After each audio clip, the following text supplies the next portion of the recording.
ચૂંટણી સમયે ચર્ચામાં રહેલા જૂનાગઢ જિલ્લાના વિસાવદર તાલુકામાં આજે નગરપાલિકાની ચૂંટણી હતી, ત્યારે તમામ પાર્ટીના કુલ 6 વોર્ડમાંથી મહિલા અને પુરુષ તેમ કુલ 71 ઉમેદવારો વચ્ચે ખરાખરીનો જંગ જામ્યો હતો।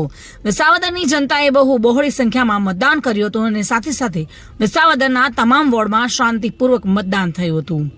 Visavadar police staff, GRD staff, home guard staff, taluka panchayat staff, શિક્ષક સ્ટાફ તેમજ મામલતદાર સ્ટાફ, પ્રાંત અધિકારી તેમજ ઓફિસ સ્ટાફ આમ તમામ કર્મચારી સ્ટાફ દ્વારા પૂરા ખંતપૂર્વક સેવા આપી અને શાંતિપૂર્વક ચૂંટણી કાર્યવાહી પૂર્ણ કરી હતી।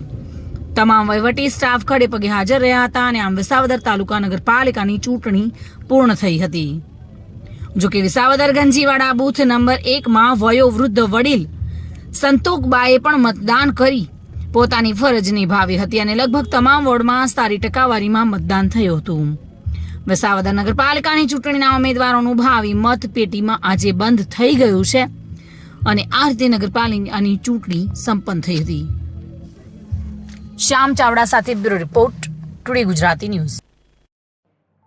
આ સમાચાર આપને કેવા લાગ્યા?